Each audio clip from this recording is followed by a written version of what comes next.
What's going on, ladies and gentlemen? Welcome back. We're here again in a special episode today at a special location, which we'll talk about here in a minute. But you know who it is, your boy John. The fucking white belt slayer is here, ready to rip. What are we doing today? And we got brown belt Roger, new academy owner. Yeah.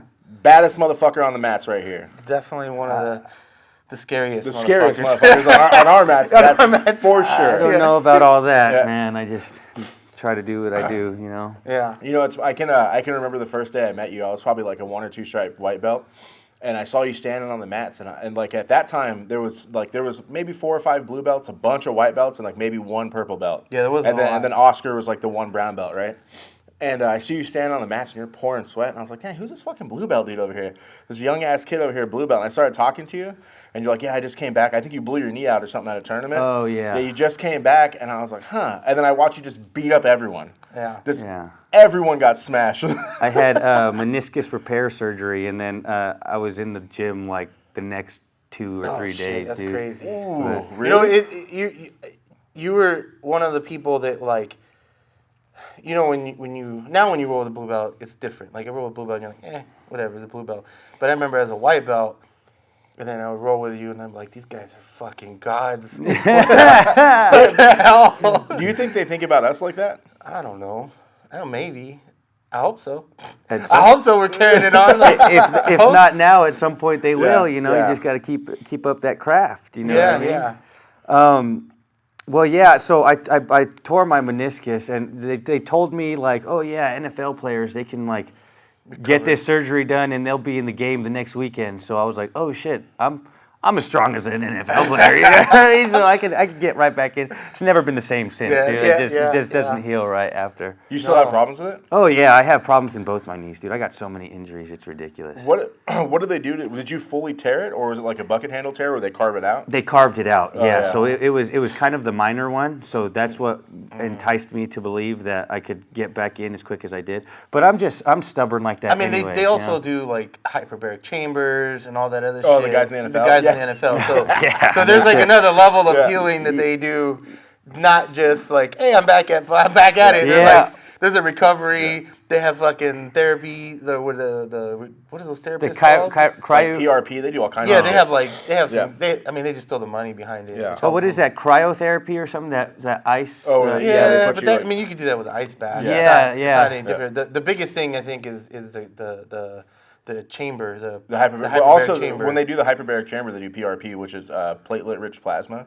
It's like they Helps take your recovery. blood out and they spin it in a centrifuge, yeah. and it makes it like super blood, and they put it back in the injuries. That's what like Kobe did. I know Rogan's done it, but a lot of dudes were doing it because it's not illegal. It brings nutrients. It's not like a stem cell. That sounds fucking illegal. Yeah, it's not illegal for like USADA and shit, you know.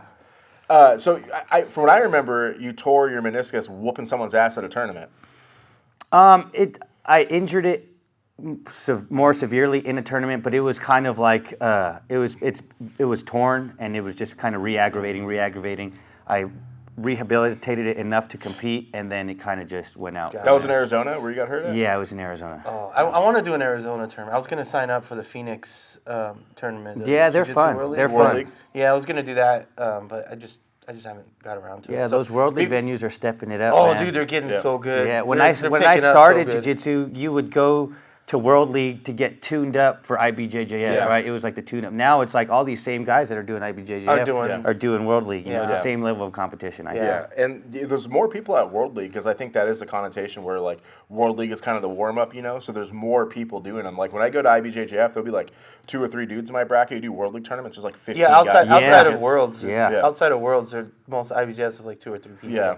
Yeah. Well, being in my division, I'm like I'm middleweight adult. I haven't been. I mean, I've probably done 1 tournament that's less than 10 people. Yeah. You still compete adult? You're only like 25, aren't you? 26. Yeah. Holy shit. Yeah, he's a young boy, dog. Damn. Joey's his older brother. Yeah. Really? He's older than you? Older. I thought he was younger than you. No, he's older than me by 2 years. Yeah. Holy shit! I thought he was younger than you. Everybody thinks he's. He's a pretty motherfucker. Shout out Joey. He's a monster too. With both of them. Both of you guys remember rolling. Before we go too far into this, I want to get it early.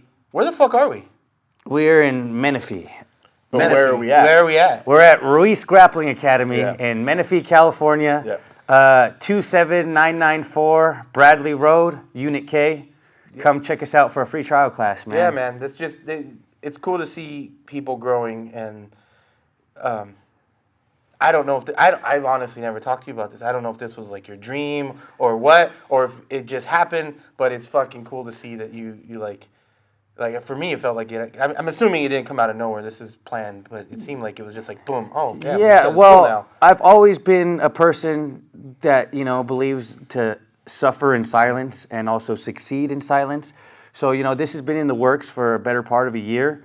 And I haven't really told anybody, you know what I mean? I've just been kind of, behind the scenes, getting it done, and kind of just once I got it all put together and it was ready to go, it was like, ready to present it. Here it is. I'm really big of not speaking something out of existence. Yeah. So. I think that's a thing a lot of people do, and it's something I even struggle with. Is there's an actual like proven fact that like. The same, if you say, oh, I'm going to run the marathon, and you tell everybody, the same endorphins get released as if you ran the fucking marathon, even though you didn't run the fucking marathon. Yeah. And so a lot of people fail because they say it before they actually do it, and they get the same endorphins, and it feels like they did it, even though they didn't do it, and they just never finish, and they never get to that end point. So that's a admirable thing to hear. So it's awesome, man. It's cool to see people succeed and I mean, this is dope gym. So. It's pretty big in here. I think, because these mats, maybe like 3/4 what Omar's got. It's pretty close to what he's got, because I think it's a little bit longer than the normal gym that we all train at. But you got how soon do you think till someone gets thrown through one of these walls? Hopefully not too long. Hopefully we're putting people through the walls pretty frequently. Are you going to allow people to wall wrestle and stuff here? Absolutely. I wouldn't have put up the wall mats if I wouldn't have allowed that. I eventually want to get some actual like disarming type training here. I know my buddy Gabriel Barragan. He's proficient in that. And I really see how other academies promote self-defense and then focus on sport jiu-jitsu, right? I'm a competitor. I love sport jiu-jitsu. I love wrestling. But if I'm going to promote self-defense, I want to have some actual self-defense in We here. just had what's his name on, and he's moving out here. Just throwing that out there. Who? What's it? Bird. The Muay Thai. Greg. Greg. Greg. Yeah. Yeah, he actually lives right down the street, so I was going to talk to you about that privately. Oh, I'm just. No, I'm but just one of our buddies, he was on the podcast a month ago probably now, and he's like he's like a coach in Muay Thai, like the highest level you can be, and he's moving like a block from here. Yep. Oh, really? Yeah. Okay. Might be worth. He was training at Victory MMA. Yeah. He still trains at Victory. Well, he was one of the. Well, now kind of burned down. Well, they moved it. Did they move it? They got a new spot. Yeah. So I think they're going to rebuild the original spot, but they got a new spot. So have 2 schools. 10,000 square feet. They just fucking right away.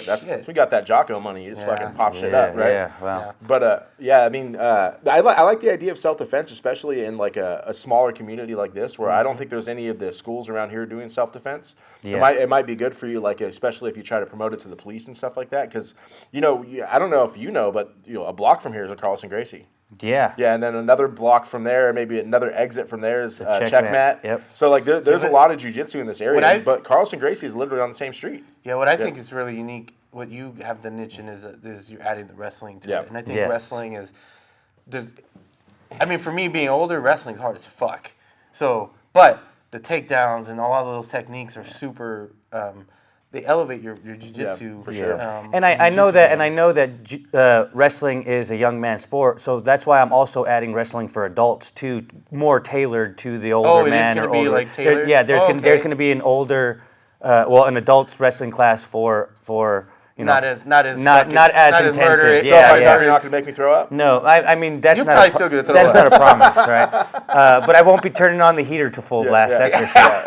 You know that kind of. I want to get back to that, but about the other schools in the area. Well, I'll just say it now. So like the other schools in the area, I think one thing you have besides the wrestling and all that is these schools are ran by masters competitors. You know what I mean? Maybe they were like like Omar. Like no disrespect to Omar, but he was the baddest motherfucker when he was an adult. But now he's a master competitor. You know what I mean? I think the Carlson Gracie, it's the same guy. I don't know his lineage or anything like that, but he's a masters competitor. You're probably the only dude, one of the only dudes I've ever seen that's an adult competitor that has a school.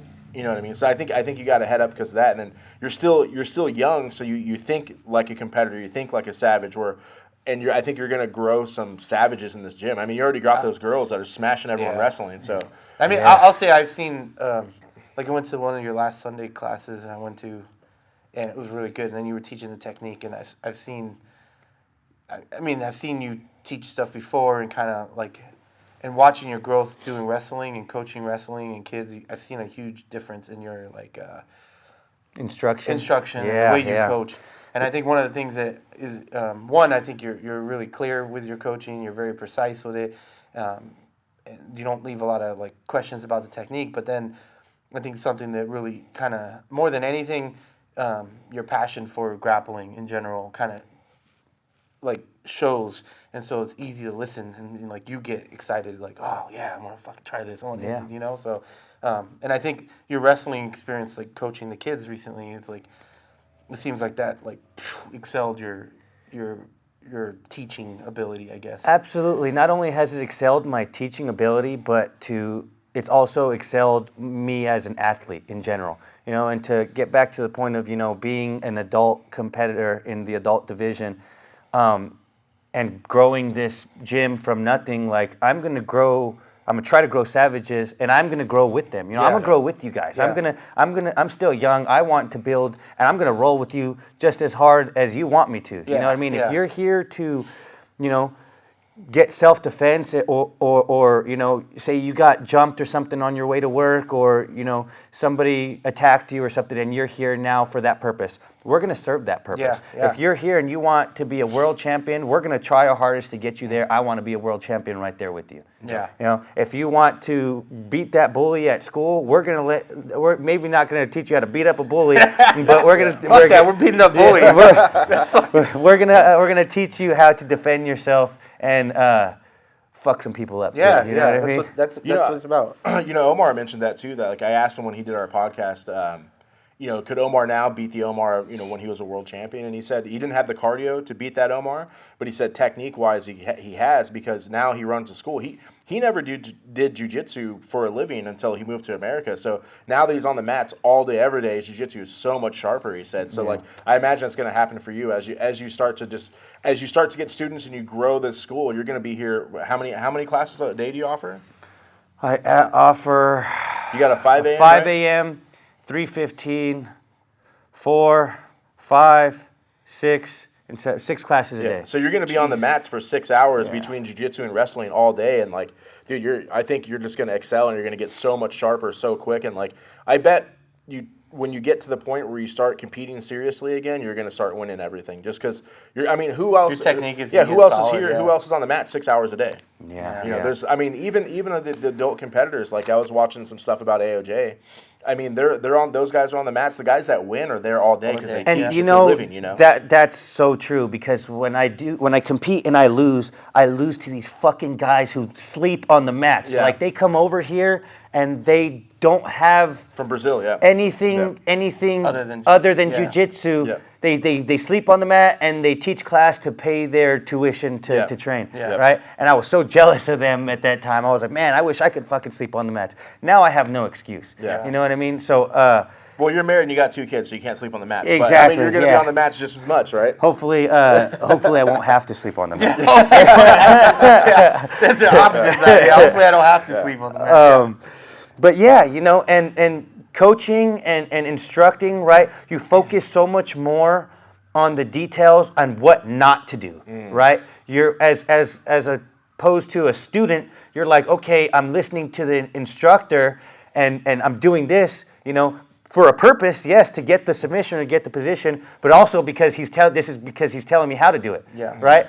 As the instructor, you got to think to yourself, I cannot tell this fucking person something that's going to get them hurt. Yeah. You know what I mean? I can't tell them to do this the wrong way, because then that's my name on it. Just like anything, right? Yeah. If you're doing a job or you're doing construction or you're building a house, and that house falls down, who's the carpenter who did that? That's a good way to look at it. You know what I mean? That's my name on that product. And I gotta pick apart the details. That's my job as an instructor, to keep my students safe and to give them the best possible instruction that I can. That makes me think. So, like, you started teaching wrestling at SJVA, what, 3 years ago? This is your third year now? This is my it's going to go into my third year. Okay, so this is your second year right now. And you, like, no disrespect, but you never wrestled, like, at a high level. You just wrestled a lot, right? You wrestled at every high school the Inland Empire has to offer, basically, right? Not every high school, but I went to 11 different high schools. Yeah. So I went. I only competed my freshman year of high school for Heritage High, and I made varsity my freshman year. I try to play football just like every other kid. You know what I mean? I did You're not very big, dude. Yeah, I was. You're tall, but you're not very big. In high school, my freshman year, I was like, I don't know, maybe like 5'3" and like 120 pounds, not even soaking wet. So I was really tiny. I tried to do I didn't know anything about football, so I went out for linebacker. Oh shit! As a tiny kid, I did not. That's not you, bro. I cannot fucking exaggerate. I did not play one down. Yeah. Not one fucking down. They called my name one time, but in freshman football, you don't try out. Everybody who goes out gets on the team. Yeah. So there's like a line of 50 kids. I'm all the way at the end. They called me over here. Yeah. By the time I got there, they were like, "Oh, sorry, Reese, we called you. You didn't come here." So then I would ditch practices to go to wrestling practice, and then wrestling came around, and I beat a senior kid for my varsity spot.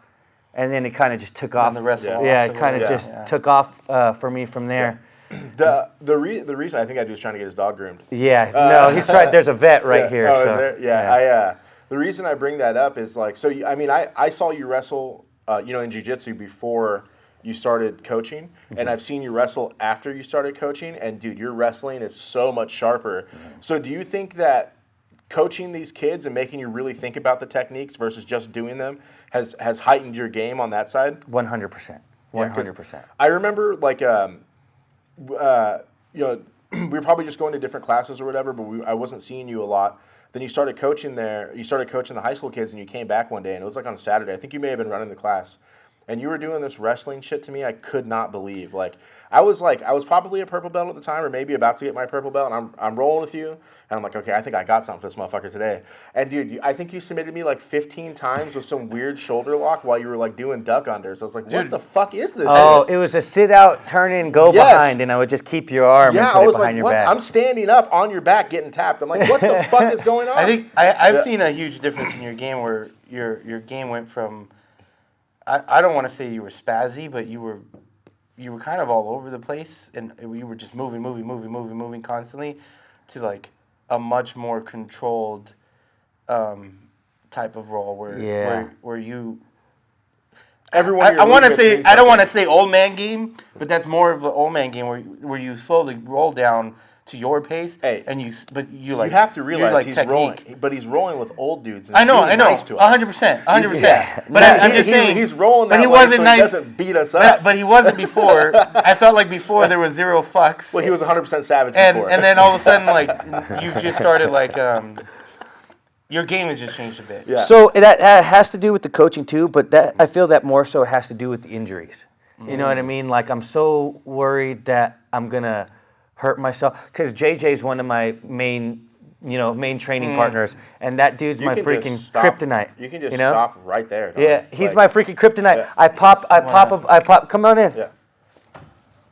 Other side, player. What's up? Yeah. What's up, brother? We're gonna get started here in a bit. We're not running late, are we? No. Yeah, He's early. He's early. Okay. But yeah, so I'm so excited. We're gonna have to do a part 2 of this, because I'm so excited to talk to you about like just the growth you've had and stuff like that. And man, dude, like. Well, dude, I rode with you. The last time I rode with you was like a couple weeks ago, and I got to Turtle, and I went. I forgot the move, but basically you take the gi, slide across, grab it, and you do the roll, like a barrel roll, and then you come up to side control. And I was like, oh, I'm actually gonna get this, and I started rolling, and I had the roll, like it was set, it was perfect, but somehow as I rolled you wrist locked me. And by the time I like finished the roll, which normally in any other situation would have been like boom, I'm like in side control. Yeah. I was being wrist locked, and I was like, this is bullshit. When did you start wrist locking everyone? Because every roll we get, I mean, when I first started rolling with you, like you were wrist locking people, but now it's like you're on that upper level of wrist locking people where From it's everywhere. so sneaky. Yeah. So you know that friend that you don't remember meeting, but you just know you know them, Yeah, right? yeah. That's Wristlocks for me. I have no idea. They just showed up in my DMs one day. You know what I mean? And Slid like the DMs. Yeah. Check this out. you know? But That's- anybody can get it. Men, Yeah. women, babies, Yeah. wrist That's what I'm locks. saying. Everyone can get it. Wrist lock them kids. Fuck those kids. You know what I'm saying? Let's take a jump back. So I don't know the story to be true. This is a story I heard secondhand. Okay. So when you wrestled, like we talked about, you wrestled through high school. You only competed your freshman year, but you kept wrestling no matter what school you went to, right? Because you moved around a lot. Yeah. So you kept wrestling, and then all throughout high school, correct? Yes. And then you didn't do any combat sport.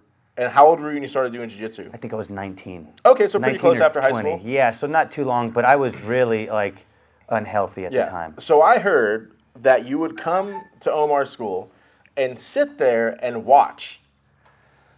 So the story I heard is Before you joining? watched for like a week or two, and you're like, I'm going to sign up tomorrow, And Omar's like, who the fuck is this dude that just keeps coming in here? No, I don't remember that to be true. I remember coming one day, and I went super hard and I threw up. I heard that's where I was going with the story. And then I didn't come back for like a week. Oh, is that what it was? I didn't come back for like a week because financially I wasn't able to do it at the time, right? I'm sure people thought like, oh, he got scared, but no. So I threw up the first time. And Outside? then, no, I threw up in the bathroom okay, you made because it. they were waiting. Everybody, it was at the end of class. So like he said, line up, and I tried to get up to line up, and I ran to the bathroom, and they were all lined up waiting for me. So when I got out of the bathroom, they all started clapping for me. So You're like, this is where I need to be. yeah, and so I got my financials in order. I came back a week later, and then I threw up every day for that week. Every single day, I was just. How hard were you going? I was going hard, man, because I was rolling with the higher belts, and I was tapping the higher belts with these fucking just face squeezes and fucking mother's milk and shit like that, and the ones who would catch me would just they know how to roll with wrestlers. They're pushing me away and they're tiring me out until I couldn't fucking breathe anymore. Then they would submit me, and then I'm the type of person I am, like, oh fuck that, let's go. You know what I mean? Like I want to go, and then I'm sometimes I want to go too hard for my own good. My oldest son has wrestled for the last 2 years, but something I found interesting with him is that a lot of the kids in his class, they only wrestled. They didn't do jiu-jitsu, and he would so he was new, and he wasn't that good at wrestling in the beginning, right? Because it was his first time, but he started getting into it. But then they would do I guess they would just tell him, just go have fun, roll, whatever, and then so he would use jiu-jitsu against them, and he was like. He's like, I would just smash them, and I think his thing was that they're just not used to people being able to be on their back, and so he would just balloon sweep people and triangle people from their back, and they were just like, what the fuck? Yes. Because they're not expecting someone to be comfortable on their back. It's really hard for the jiu-jitsu player to become a wrestler. It's easier for the wrestler to become the jiu-jitsu player, but when you go hand in hand and you kind of mix the crafts together, it opens up a world of opportunities. Like where a traditional wrestler, you'll see somebody get a single leg, and in jiu-jitsu, you reach over the back and you can throw them over, right? Sit to your butt and throw them over. If you see that in wrestling, that's like a big flashy move. It's like, oh shit, he just went to his back for a split second. I have seen, watching Nathan's comps, you can see the kids that do jiu-jitsu. Yeah. Because they'll do shit like that, or they'll do butterfly sweeps and shit out of nowhere. So you'll see kids do Imanari rolls and shit in a wrestling match. Really? You did that I've shit. seen that. You did that shit when I wrestled. Like your coach gave it to you. You know what I mean? Because yeah. it didn't work, right? Nobody was. They were just gonna. But now these kids are practicing this stuff in the jiu-jitsu gym. They're jiu-jitsu players doing this stuff, and it's working for them. Yeah. You know what I mean? I think it was Gabe that told me about it. But he was saying that since because Gabe has been doing wrestling for 20 years, something like that. His entire really life good. Basically, and he's been around the sport, and he's seen the introduction of jiu-jitsu into wrestling, like kids that started jiu-jitsu when they're 5 or 6 or 10 or whatever, then getting into high school and started wrestling. He said a lot of those jiu-jitsu players are smashing the wrestlers because they think in different ways and they're not afraid to be on their back. And as long as they're not getting pinned, they're coming up and sweeping people and smashing people. Are you seeing that same thing? Do you see any other people that are obviously in jiu-jitsu doing wrestling? Not traditionally, but the ones that do stand out on the mat, like, oh, that kid's a jiu-jitsu kid, you know?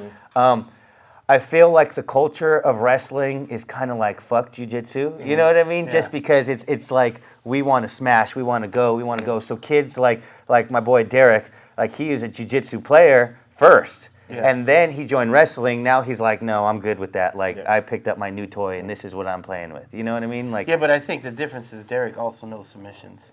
Yes. Don't. So, like, if it came down, like, he's got the submission game, even though he might, you know, and then you add that to the pressure that a wrestler has. It's exactly. So, like, a kid like him, I could have him in here and help me with kids class. Yeah. But I can't have, like, one of my other, like, just wrestlers come in and help me with the kids class. Yeah. Because then that goes back to my point. Like, I can't have somebody teaching somebody something that's going to get them hurt if it's wrong. You know, what I specifically hope to see for Derek's little bitch ass, because I know he watches this, is that he starts to bring the pressure from wrestling to jiu-jitsu when he's done. Because, like, you know, Derek is good. That kid is slick. He throws up shit from everywhere. He's technically good. He's fast. He's strong. Yeah. But when he rolls with adults, he's really timid. Like, maybe because he feels the strength difference. So I hope he comes, because, like, I'm always talking shit to him, like, oh, you're a wrestler now? Yeah. So I want to see him come with that wrestling intensity, because ever since the times I've rolled with him since he's been wrestling, he won't wrestle with me. Yeah. And I'm like, dude, like, it's like, I'm going to play bottom and sweep you. I'm going to give you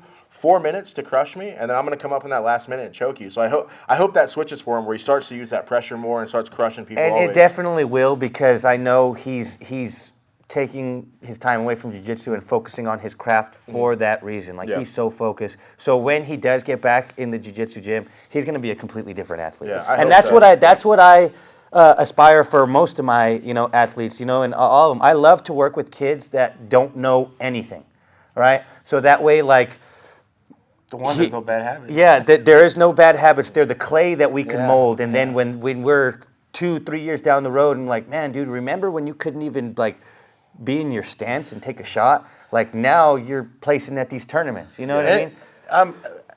You know, well, I guess it's my kids, so I don't feel too bad to keep talking about it. But, like, my kid my oldest, he did 2 years of wrestling. Yeah, fuck He just finished as a senior. But he made it to CIF his second year. Yeah. And he started as, like, some kids wrestle all 4 years, never go to CIF. Yeah, so right? So I'm like, I feel that the jiu-jitsu for him played a big part of it. Because I tried to get him to do wrestling when he was a freshman, and he just didn't want to do it. Yeah. He wasn't confident. Yeah. And then I, like, that's when he started jiu-jitsu. So he's been doing jiu-jitsu just as long as me. But then, like, one day he was just like, hey, I think I'm ready. He got his blue belt, and he was like, I want to wrestle. Yeah, like, for fuck sure. it, let's do it. And so, but then to see, like, his game, like you're saying, his game is so much more aggressive now. Watching him roll in jiu-jitsu, his takedowns and a lot of his techniques, I'm like, who the fuck is this kid? Like, it's like when in jiu-jitsu, when you're, you know, somebody has you in your guard and you're like trying to rip out, you know, a wrestler's gonna be like, man, fuck that, you know, yeah. You know, so, I saw Nathan rolling yesterday. I think it's the first time I've seen him roll since he did that. He got to CIF, and, like, dude, he came with some aggression. He picked some dude up and slammed him. I don't remember who he was rolling with, but he picked up someone his size and slammed him. I was like, that's what I'm fucking talking about, dog. That's what I'm excited to see Noah, because for Noah, it's like he's watched it's his older brother, you know, and so to watch his older brother start wrestling, already doing jiu-jitsu with him, and his brother smashes him all the time, and he knows. He's like, so to see his older brother go do wrestling, make it to CIF in 2 years, and then now he wants to follow in his footsteps. Yeah, and has all the time. And he's going to start, you know, as a freshman in wrestling. I'm like, man, you might. It's a lot of potential there. There's a lot of potential there.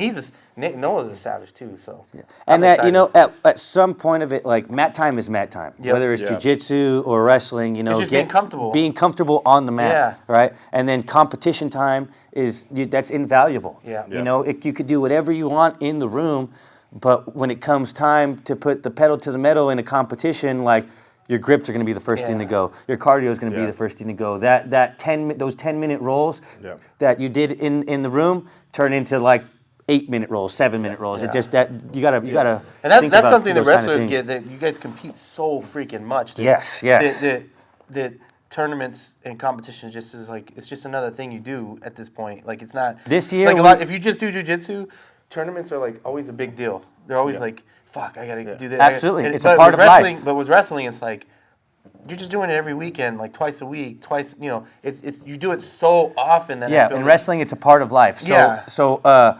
this year we did so many tournaments. Sometimes I was like, maybe I'm pushing it a little bit. One week we did a tournament on Monday, or a dual match on Monday, a tournament on Wednesday, and a tournament on Friday and Saturday. Wow. Yeah, so it was kind of, but the thing is, like, these boys and girls may never have an opportunity to train like this for free ever again. And I tell them that all the time. Like, when you're an adult, like, the thing about football or basketball, like, a lot of times these kids are going to play their last play in high school, right? They're never going to do it again. The beautiful thing about wrestling and jiu-jitsu, you're going to find this throughout life, right? And the values it teaches you on and off the mat you're going to take with you for the entirety of your life. And it's going to be hard. You're probably, as an adult, you're never going to find something that's going to be free, ever. No. So take this opportunity to take advantage of the free training you guys got. I think that's part of wrestling and jiu-jitsu in general is the discipline that you have to learn, and I think that's a great thing. If you're telling your students this, I think that's excellent in terms of like the martial art. The discipline. And you're teaching these kids to understand value of something, right? Because a lot of kids, they don't understand. Yeah.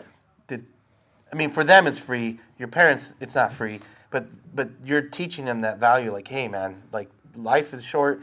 It's gonna get hard. Shit's gonna suck. This is the time to like enjoy it and take every opportunity you can. Absolutely. And I heard a quote. I forget where I heard it, but it was like, if all you get out of this sport is to win championships, then you miss the bus. Yeah. Right? Because it's so much more than that. 100%. It's so much more than. It's changed my life entirely. I was.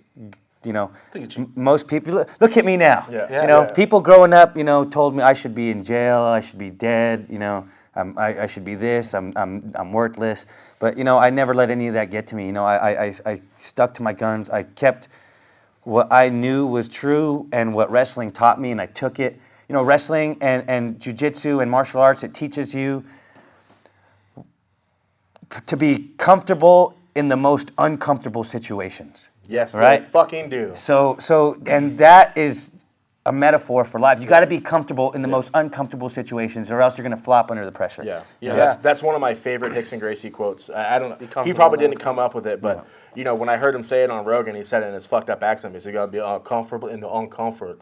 Yeah, fucking dude, like it really is. I think that statement alone is like huge, and that transcends wrestling, it transcends jiu-jitsu, and that's the same kind of mindset I have when it comes to work. Like, if I work in a corporate environment and I see people that do the same thing for 20 years, they don't strive to be better. Yeah. They just do the same role for 20 years.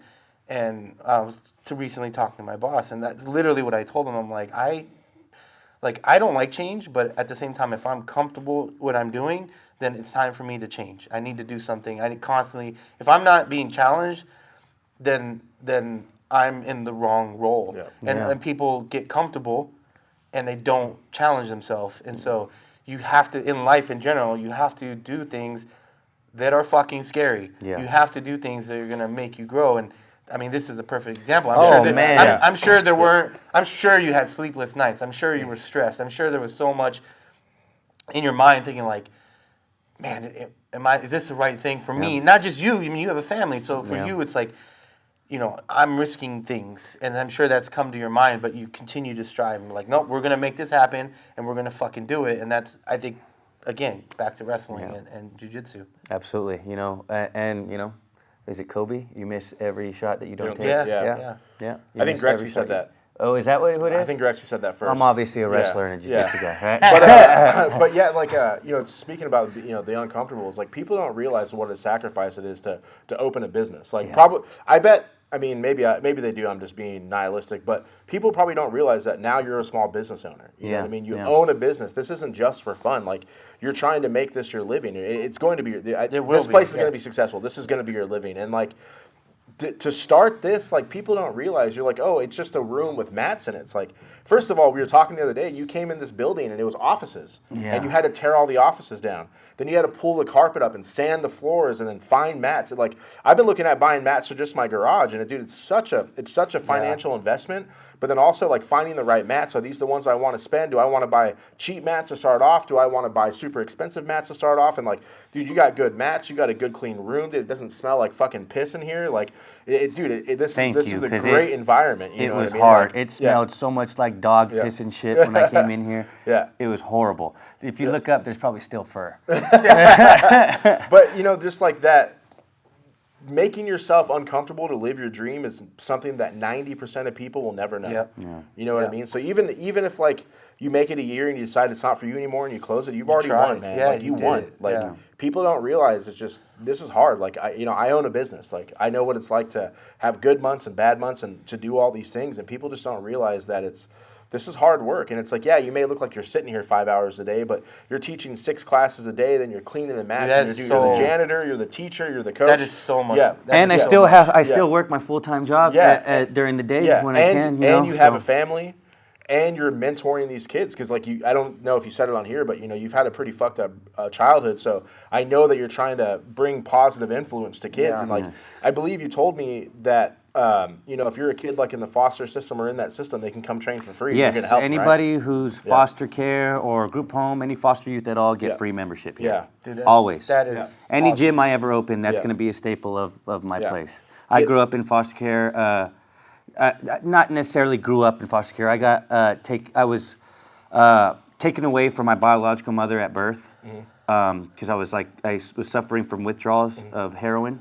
So CPS took me away at birth, and I was adopted by my grandmother, who also suffered from mental illness and drug addiction. And eventually, I was taken away from her, and then went into the foster system and went from foster home to group home.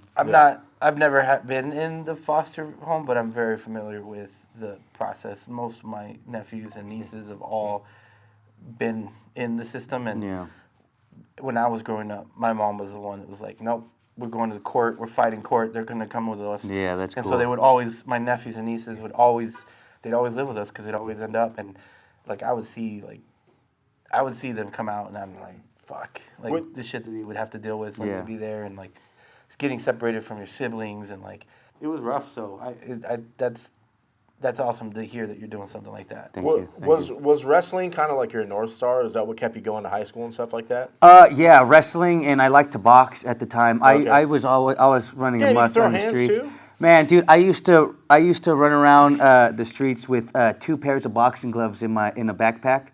Nothing case else. anyone wanted to Nothing get else. it? In a group of friends. Anybody Hey, let's can throw get the it. gloves on. Anybody can get Let's it. throw the gloves on. Boo, boo, boo. You know, yeah, man, my hands were a little bit better than my grappling at one time, but I haven't trained in a while. This person is a prime example of don't fuck with someone with fucked up ears. He's such a nice looking person. He's like, you're always happy, you're always smiling and shit, and like you might be in the wrong place at the wrong time, and someone wants to test you. They're gonna fucking find out. I got a lot to smile about, man. I got a lot to smile about. A lot of shit was fucked up, you know. But like all that stuff has helped mold me to be a stronger person. Yeah. You know, Yeah. all that foster care and group home stuff has helped me be comfortable in the uncomfortable situations. Well, not only that, not only do you have the ability to help kids in the same situation because you've been there, and there's something about someone who's been in that situation talking to you versus someone that's never even dealt with that. But on top of that, like you might get a kid in here who's just never went through that, but also just misguided, I guess. Absolutely. And you can kind of bring them back down and be like, look, man, this is the reality of the world, man. Like this is where you're headed. Like you have that insight that can help both sides. So you think about it, it's kind of like, you know, there's drug counselors who have never done drugs before. Like they know what they're talking about. Exactly. They know the studies, but you're probably gonna like relate more to a drug counselor who's done drugs and came back from that. Yeah, right? exactly. It's that life experience. It's Yeah. kind of similar. Yeah, you know, exactly. I understand that because like from the time I was like 16 till the time I was 26, I was straight edge. I don't know if you ever knows what that is, but like I didn't drink or smoke or anything like that. And I would always tell people, like, just fucking stop drinking. You know, stop being an idiot. And like now that I've experienced drinking, it's like, oh, I understand how hard it is to stop because like. You know, whether you're let's say you're not addicted, but you just like to casually drink, it's fun. It's like you're having a good time, but the next day you feel fucked up, and you're like, damn, why did I do that all night? But I understand like how people can be addicted, and like if someone who doesn't drink is going to tell you not to drink, or someone who's ever done drugs and tell you not to do drugs, like, you know, now the only thing I'm addicted to is jiu-jitsu, man. Like, I want to be on these mats all day, every day, and you know, it's just. It's something I think we all strive for as, you know, I wouldn't call myself an athlete, but as a jiu-jitsu athlete, I think everybody's dream is to open a studio and, you know, have their own space so they could roll around. Because I think about shit like, I need to practice fucking back rolling or whatever. You know, it's like, well, I don't have mats in my house. How am I going to practice back rolling on the concrete? Oh, no, I just go to my school, you know. I think about it all the time. Yeah. You know, opening a school and back rolling and just doing dumb shit, you know, to try to stay relevant in the sport, you know. Absolutely. Yeah, it's a blessing, man. I just like you said, you know, kind of everybody feels that at one point, like, man, what would it be like to own my own gym? And now, like, it's here, and I'm living my dream. And I think the cool thing is, you kind of did it under, like, you're still under Omar. Like, you're able to like keep that relationship. And Absolutely. I know that's a challenging path. Not say challenging, but there is some navigation that has to happen there, you know, to make it to what you've done. And so I think it's cool that... And that was important to me. That was very important to me to keep that rapport with Omar. It's important that I don't burn bridges while doing this, and I didn't want to be that academy that everybody knows, like, oh, that ran by a purple belt or a brown belt, or, you know, like, not... Like, no, I wanted to... have a legit... I wanted to have a legit... following and a legit leader, you know, a legit leadership. I know that I'm confident in my craft, but I mean, the man's record is undeniable. You know what I mean? And I've been loyal to him, and I feel like he's been a friend to me, and I wouldn't want to do it with anybody else. You know? So I take it, I assume that there will be times when he'll come down here and teach jiu-jitsu. Yeah, I sure That's hope cool. so. I got his name up there. So I think that's but I freaking mean, cool. So. You may only have a brown belt, but you're at a black belt level. Your black belt's coming soon, and it's like, dude, you're such a savage. I've never seen you not beat everyone. Thank you. Everyone. It's not even just beating people. I think it's your mentality that's making. From my perspective, you know, I mean, I'm just a purple belt, so whatever. But a black belt is isn't just like someone that beats everyone. It's someone that can, like, carry on, like, keep the martial art going. Again, teach it and bring some of the values that you're talking about to people and change people's lives. I think that's what makes a black belt, because, you know, once you get to black belt, it's like they say, it's like starting all over again. Because now, you're still gonna, you're a black belt against white belts, blue belts, purple belts. Brown belts, no problem, but then now you're going up against a black belt that may be in a black belt for 20, 30 years. And so there's a different level of knowledge there. Exactly. So, and I think Helio was talking about it once when he was trying to give a stripe to someone, and they were like, well, I'm not winning gold or whatever, or beating everyone. He's like, the stripes aren't about fucking killing everyone. They're about you improving jiu-jitsu, you changing people's lives, about you, like, teaching, you know, it's not at that point. That's what it's about. Yeah, just like I said, you know, if all you get is winning from this sport, then you miss the bus. You know what I mean? That's where you see these shitty black belts that are like, oh yeah, they come and they can fuck some people up, but you know, they'll get kicked out here, they'll get kicked out there, or like, you know, they'll be blacklisted from every gym in the area. Like, you know what I mean? Don't be that guy. Yeah. Don't be that guy. You missed the bus. You know what I mean? Like, and if so, like, we don't need that shit here. Yeah. We don't need that shit in this community. You know, we don't want to be the guys getting thrown out of tournaments. And we don't want to be. Jiu-jitsu and wrestling are so small that everyone knows each other. And like, you know, you're a new coach now, but you might be, 5 years, you might be a coach at a high school, and like the same people that you're coaching with now are going to be the same coaches that were in high school, and then like as you progress, you're going to continue to coach, and you're going to see the same coaches, and you don't want people to say, "Oh, that's a bad coach right there." Exactly. He's been bounced around through like 20 schools or and whatever. we see those people at tournaments all the time. You know what I mean? We see at the wrestling tournaments, especially, you see the same coaches. You see them, and it's like, oh yeah, we know that guy, or Yeah. you can hear that guy screaming at his kid. You know what I mean? Like, and the kids grow up to be coaches, right? I mean, like all the wrestlers I've ever met, the ones that were serious became coaches and progressed with the sport. And like you stay with wrestling your whole life. And if you love this sport in high school, right? It doesn't matter. Like eventually, you're gonna find your way. Even if it's just for a class, you're gonna find your way back into your room and be like, "Oh, let me," "Oh man, I haven't laced up in a while." You know what I mean? And then eventually, you're gonna find jiu-jitsu.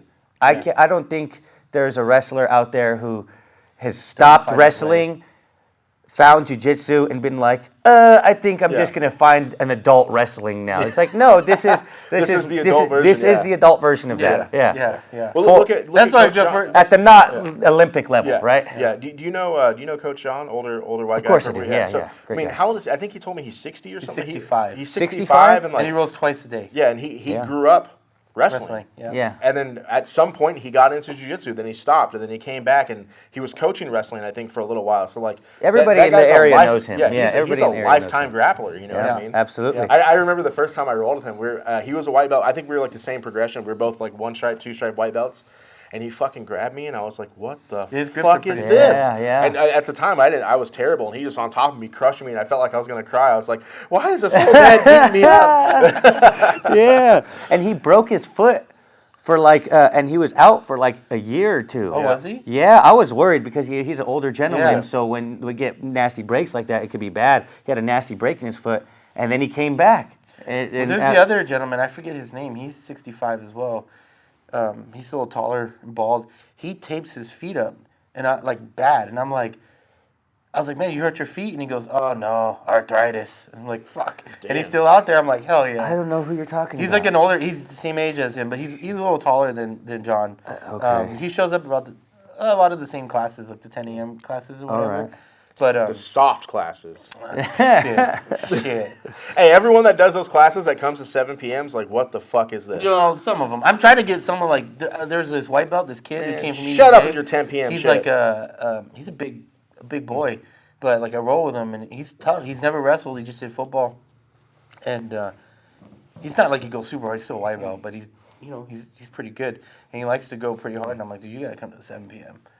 I'm like, these are good classes, and like They're he good shows classes, up to quality classes. rolls. Yeah, he comes to the 10 a.m. and like we'll have like Kyle shows up and like Josh will be there. You never know So there's who's some gonna. good people You never there. know who's gonna show up at 7 p.m. though. You know what I mean? Yeah, Like, 7 p.m.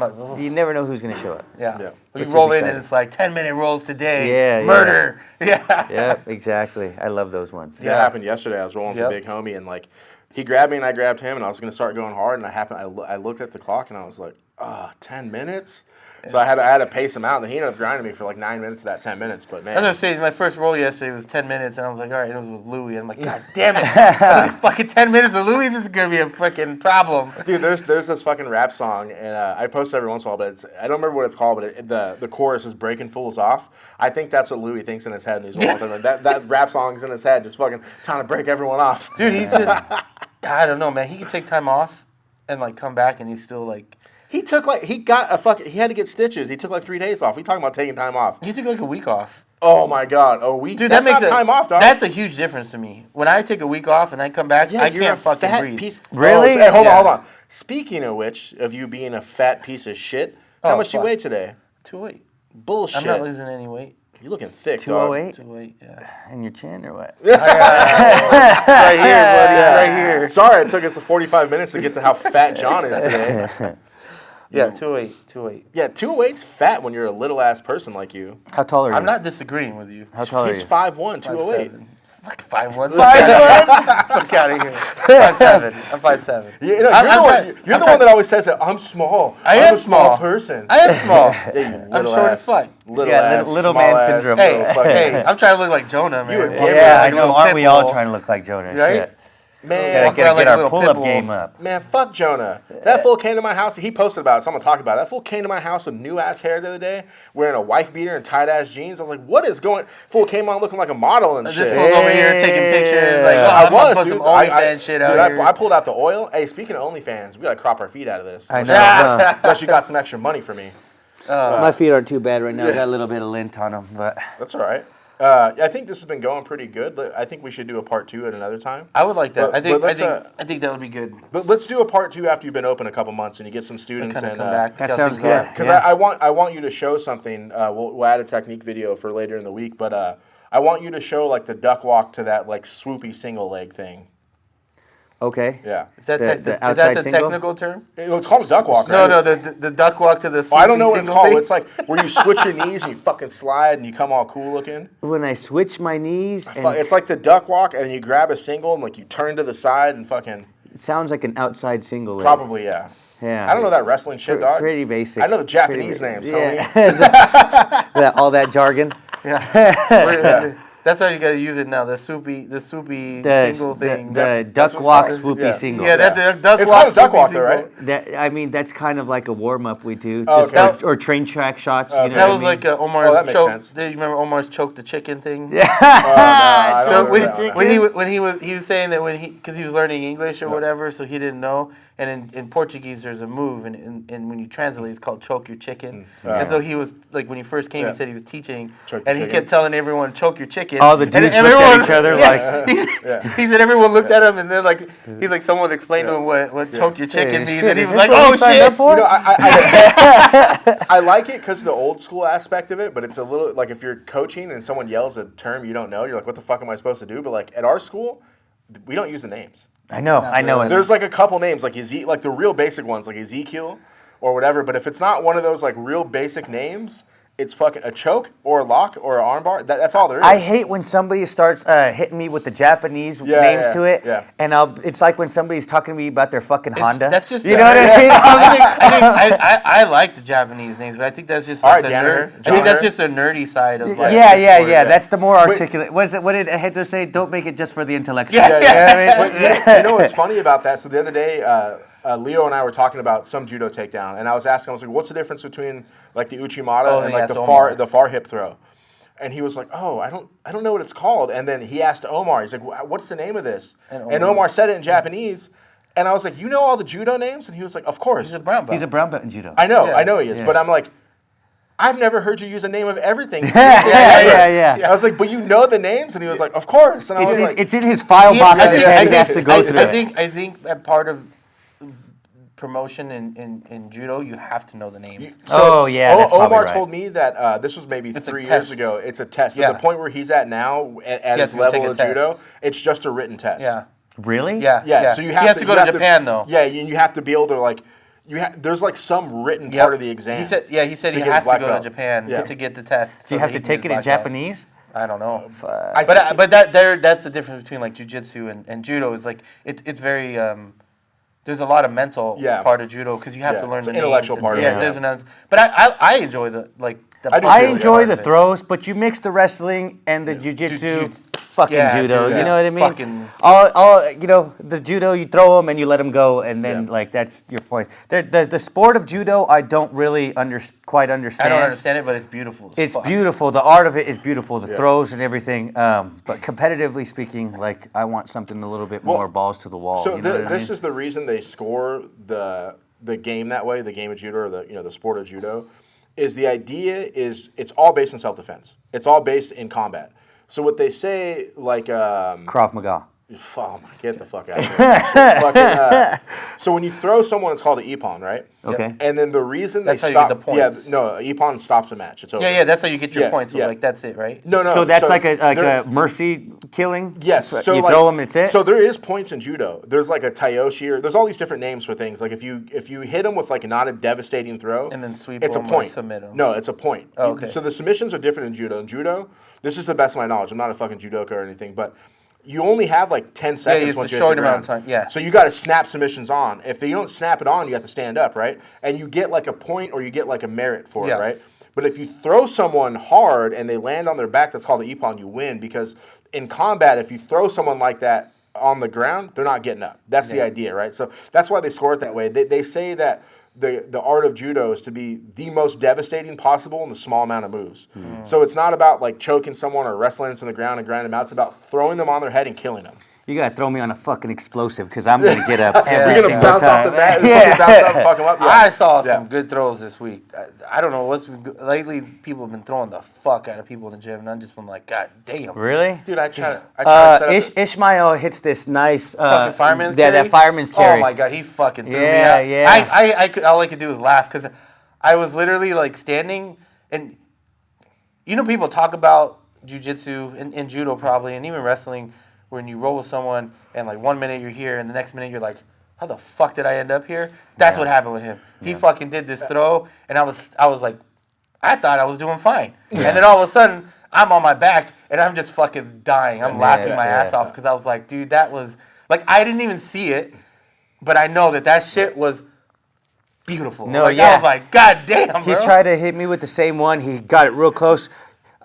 I stopped the break fall with my face, and then I squared my hips up and stood up. But it was like that fucking close. But Yeah. did you? I would have told him afterwards, like, look at my ears, motherfucker. You think you're gonna hit me? With that shit? Real quick before we end this. Yesterday I was rolling with Kyle, and I was setting it up. In my head, I was setting up the Tsuchimata because he's told me that I've almost got him a couple times. So I'm setting it up in my head.